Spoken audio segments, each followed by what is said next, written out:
Hello everyone. I'm putting this video together to discuss the next two triangle congruence postulates.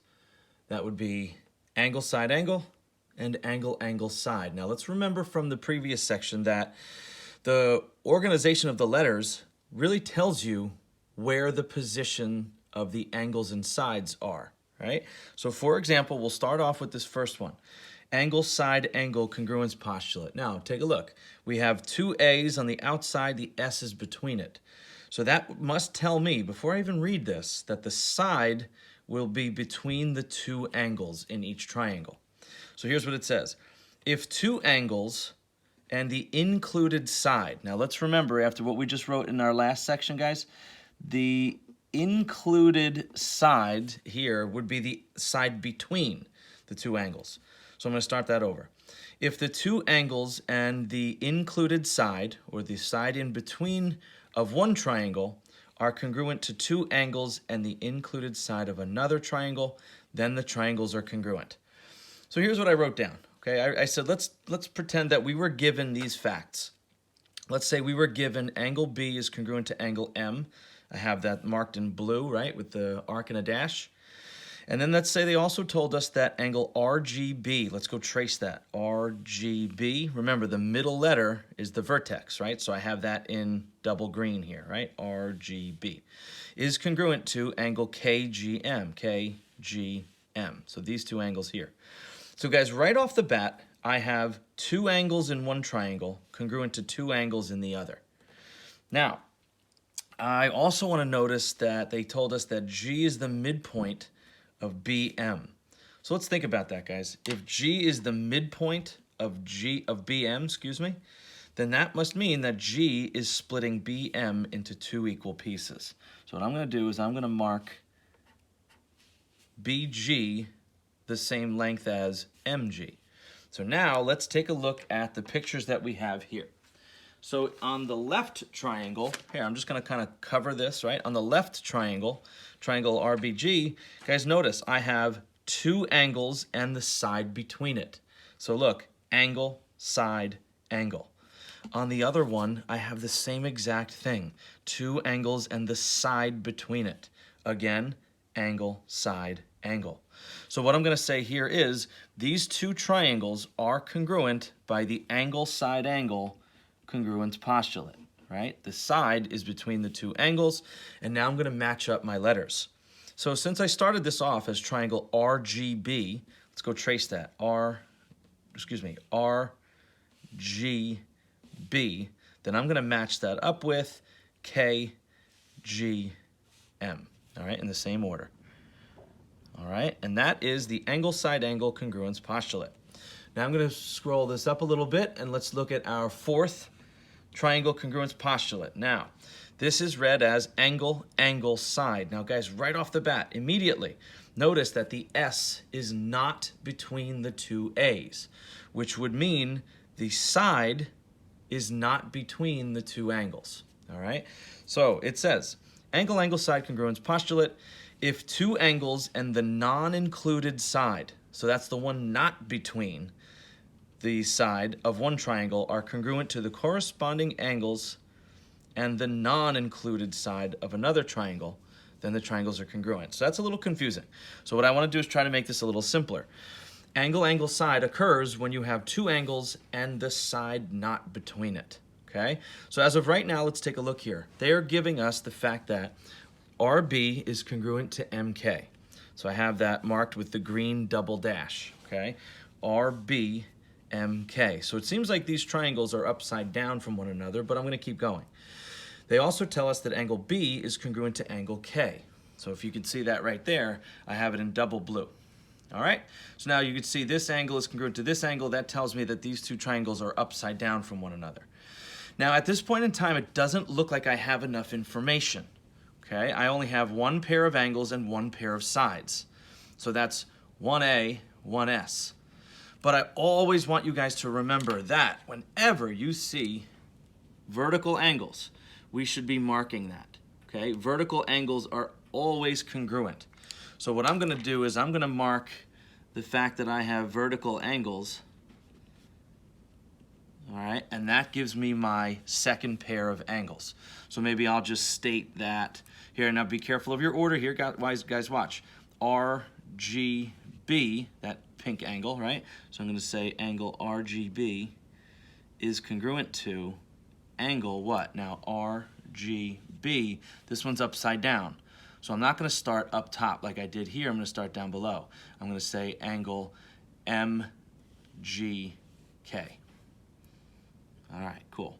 So if those two angles are congruent because they're vertical, now look, ladies and gentlemen, I'm going to cover up, just like I did before, cover up one triangle temporarily. Now, let's look here. Notice I have the two angles and then the side is not between them, right? So in the previous example, notice we had two angles and then the side was right there, right directly in between them. Look at this situation here, not the case. I would have had this side here if this was angle, side, angle. So this is different. We have the two angles and the non-included side.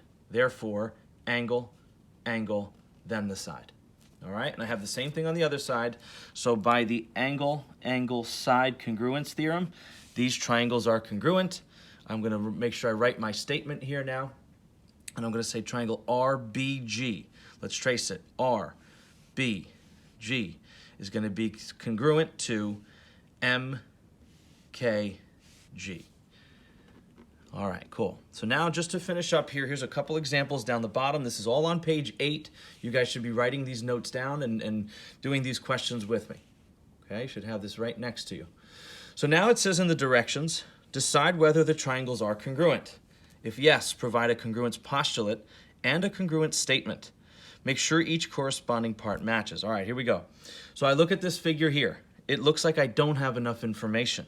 I have one pair of angles and one pair of sides. But always, we just said before, guys, always mark your, I'm going to use 3 arcs, always mark your vertical angles the same. We can do that anytime we see that. Now, take a look, ladies and gentlemen. I have 2 angles, and do I have the side between it? No, I don't. I have the side not between it. Angle, angle, side. Let me check the other one. Angle, angle, side. All right, cool. So I'm going to say yes. And the reason is the angle, angle, side congruence postulate. And now I want to make my congruence statement. So I'm going triangle TSN. TSN. So I'm going from single arc to triple arc and then over the dash. So I'm going to match TSN up with USH, triangle USH. Okay? All right, on to the next. Number 2. Now, this is a tricky one. Pay attention here. All right, I have one pair of angles, so that's 1A, and I have one pair of sides.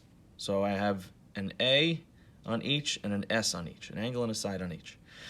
Now, WL is congruent to itself. All right, I'll put 3 dashes on there because it's the same segment. We worked on this for the last couple days. Now, if I go in order here, all right, I have a side, then an angle. Again, I have a side, then an angle. Ladies and gentlemen, side, side, angle, or even if I go the other way, all right, you got to be careful how I write this one, but I'll have an angle, side, side. Okay, now this is pretty easy to remember. We don't have a triangle congruence postulate that looks like that. That is easy to remember. That does not work. That is not one of our triangle congruence postulates, so I'm not going to choose that. I'm actually going to say not enough info to tell. Maybe they're congruent, maybe not. All right, now this is none of our 4 triangle congruence postulates. Okay, so I'm going to say, since it's not one of our triangle congruence postulates, I don't have enough information. Now, as I move to number 3, guys, just take a look. This is set up for us right away. Now, I have 2 angles and the side between it.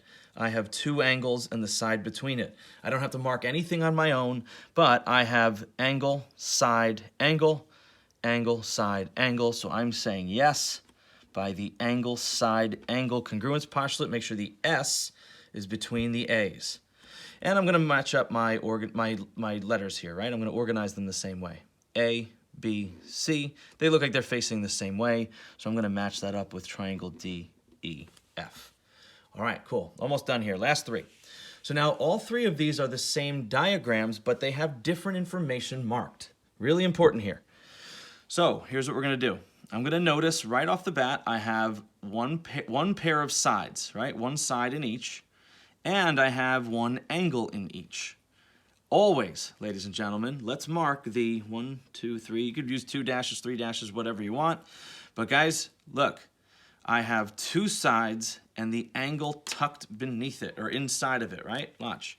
If I trace this side and this side, okay, the angle is tucked in between the two sides, okay? So this would be an example of, now this, I know that this document says angle, side, angle, and angle, angle, side, but let's not forget that we also have two other ones. From the previous document, from the previous couple days, we should know that we have side, side, side, and side, angle, side. So right now, ladies and gentlemen, we are at 4 triangle congruence postulates, excuse me. So now to finish up, let's go down the bottom. We have two sides and the angle between it. Again, two sides and the angle between it. So now I'm going to say yes, but it's not the title of this document. This is going to be side, angle, side from the last couple days. All right? Now I'll come back to the triangle congruence statement at the bottom. But let's keep moving.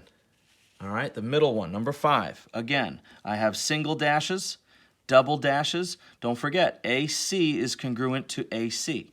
AC is congruent to itself. So I'm going to mark that. Now, ladies and gentlemen, we have 3 sides in one triangle congruent to 3 sides in the other. So I'm going to say yes by the side, side, side congruence postulate. Okay? And now finally, we get to number 6, and we're going to stop after this last question. But notice I have 2 angles in one triangle congruent to 2 angles in the other. Guys, if you stick to the reflexive property, if you stick to AC is congruent to itself, then now we do have enough information. Be careful, I have angle, angle, then the side. All right, notice the side is not between the 2 angles. Angle, angle, then the side, but it's one of our choices. So I'm going to say yes, angle, angle, side, congruence postulate. And then I'm going to back out a little bit. All 3 of these are pretty much the same diagram. So if I go from A to B to C, A to B to C, it's the same in each, A to B to C. What does that match up with on the other side? Well, it's going to match up with A, D, C. I could have written that 3 times. I just figured I would save some time. Okay, ladies and gentlemen, so in summary, we now have 4 triangle congruence postulates. The 2 new ones, angle, side, angle, with the side between the angles, angle, angle, side, with the side not between the angles. Hope this helps. Good luck, guys.